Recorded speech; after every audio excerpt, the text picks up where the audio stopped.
Maxwell ASMR. Hello. Welcome to Maxwell ASMR. My name is Maxwell, and I have another Christmas story to read. This one is a classic. How the Grinch Stole Christmas by Dr. Seuss.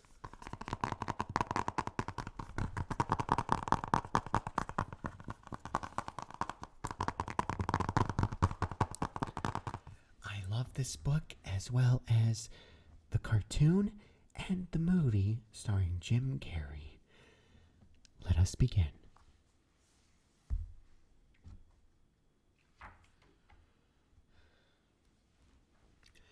Every Who down in Whoville liked Christmas a lot. But the Grinch, who lived just north of Whoville, did not. The Grinch hated Christmas the whole Christmas season. Now, please don't ask why. No one quite knows the reason. It could be his head wasn't screwed on just right, or it could be perhaps that his shoes were too tight. But I think the most likely reason of all may have been that his heart was 2 sizes too small. Whatever the reason, his heart or his shoes, he stood up there on Christmas Eve, hating the Whos, staring down from his cave with a Grinchy frown at the warm-lighted windows below in their town. For he knew every Who down in Whoville beneath was busy now, hanging a mistletoe wreath. "And they're hanging their stockings," he snarled with a sneer. "Tomorrow is Christmas. It's practically here." Then he growled with his Grinch fingers nervously drumming, "I must find a way to stop Christmas from coming." For tomorrow, he knew, all the Who girls and boys would wake bright and early. They'd rush for their toys. And then, oh, the noise. Oh, the noise, noise, noise, noise. That's one thing he hated. The noise, noise, noise, noise. Then the Who's young and old would sit down for a feast. And they'd feast, and they'd feast, and they'd feast, feast, feast, feast. They would feast on Who pudding and rare Who roast beast, which is something the Grinch could not stand in the least. And then they'd do something he liked least of all. Every Who down in Whoville, the tall and the small, would stand close together with Christmas bells ringing. They'd stand hand in hand, and the Whos would start singing. They'd sing, and they'd sing, and they'd sing, sing, sing, sing. The more the Grinch thought, "I must stop this whole thing. Why, for 53 years I put up with it now. I must stop this Christmas from coming. But how?" Then he got an idea. An awful idea. The Grinch had a wonderful, awful idea. "I know just what to do," the Grinch laughed in his throat, and he made a quick Santa Claus hat and a coat. And he chuckled and clucked, "What a great Grinchy trick! With this coat and this hat, I'll look just like Saint Nick. All I need is a reindeer." The Grinch looked around, but since reindeer are scarce, there was none to be found. Did that stop the Grinch? No. The Grinch simply said, "If I can't find a reindeer, I'll make one instead."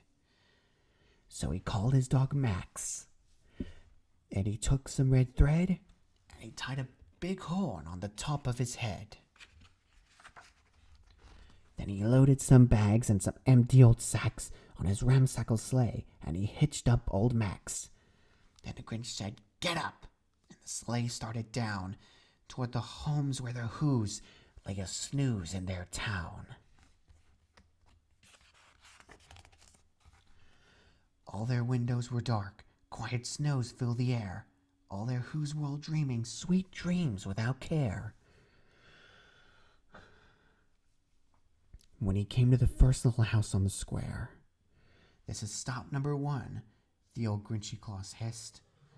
And he climbed up to the roof, empty bags in his fist. He slid down the chimney, a rather tight pinch. But if Santa could do it, then so could the Grinch.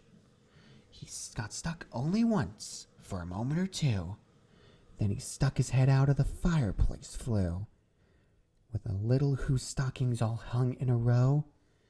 "These stockings," he grinned, "are the first things to go." Then he slithered and slunk with a smile most unpleasant. Around the whole room he took every present. Pop guns and bicycles, roller skates, drums, checkerboards, tricycles, popcorn, and plums.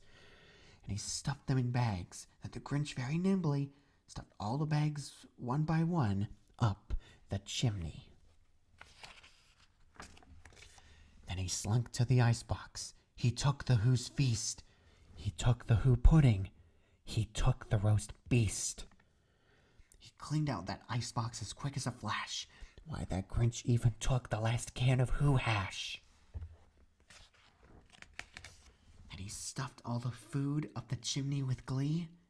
"And now," said the Grinch, "I'll stuff up the tree." And the Grinch grabbed the tree and he started to shove, when he heard a small sound like a coo of a dove. He turned around fast and he saw a small Who, little Cindy Lou Who was not more than 2. The Grinch had been caught by this tiny Who daughter, who got up of bed for a cup of cold water. He stared at the Grinch and said, "Santa Claus, why? Why are you taking our Christmas tree? Why?"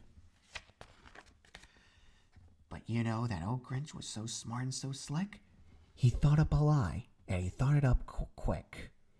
"Why, my sweet little tot," the fake Santa Claus lied.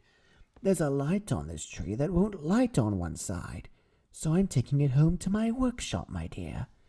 I'll fix it up there, and I'll bring it back here." And his fib fooled the child. Then he patted her head, and he got her a drink and sent her to bed. And when Cindy Lou Who went to bed with her cup, he went to the chimney and stuffed the tree up. Then the last thing he took was a log for their fire. Then he went up the chimney himself, the old liar. On their walls left nothing but some hooks and some wire. And the last speck of food that he left in the house was a crumb that was even too small for a mouse. Then he did the same thing to the other Who's houses, leaving crumbs much too small for the other Who's mouses. It was 1/4 dawn, all the Who's still abed, all the Who's still snooze, when he packed up his sled. Packed it up with their presents, the ribbons, the wrappings, the tag and the tinsel and the trimmings, the trappings. 3,000 feet up the side to Mount Crumpet, he rode with his load to the tip-top to dump it. "Pooh-pooh to the Who's," he was grinchily humming. "They're finding out now that no Christmas is coming. They're just waking up. I know just what they'll do. Their mouths will hang for a minute or two, and the Who's down in Whoville will all cry boo-hoo."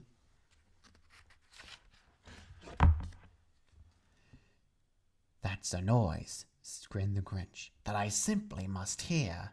So he paused, and the Grinch put his hand to his ear, and he did hear a sound rising over the snow. It started in low, and it started to grow.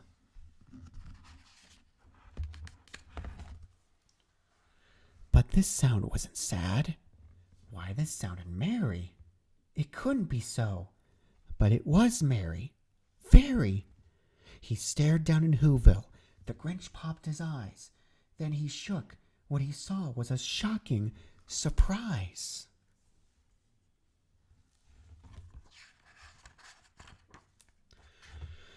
Every Who down in Whoville, the tall and the small, was singing without any presents at all. He hadn't stopped Christmas from coming. It came. Somehow or other, it came just the same. And the Grinch, with his Grinch feet ice cold in the snow, stood puzzling and puzzling. How could it be so? It came without ribbons. It came without tags. It came without packages, boxes, or bags. And he puzzled 3 hours till his puzzle was sore. And the Grinch thought of something he hadn't before. Maybe Christmas, he thought, doesn't come from a store. Maybe Christmas, perhaps, needs a little more.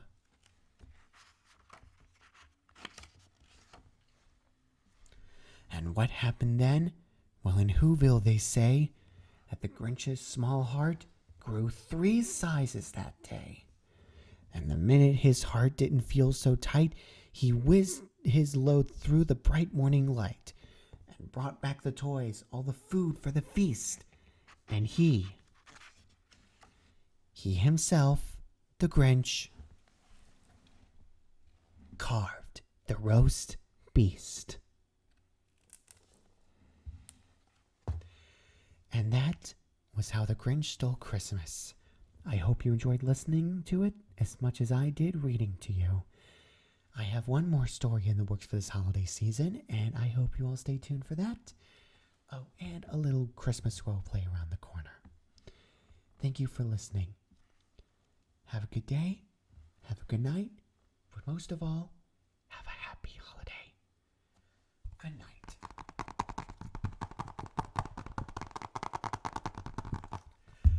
Good night.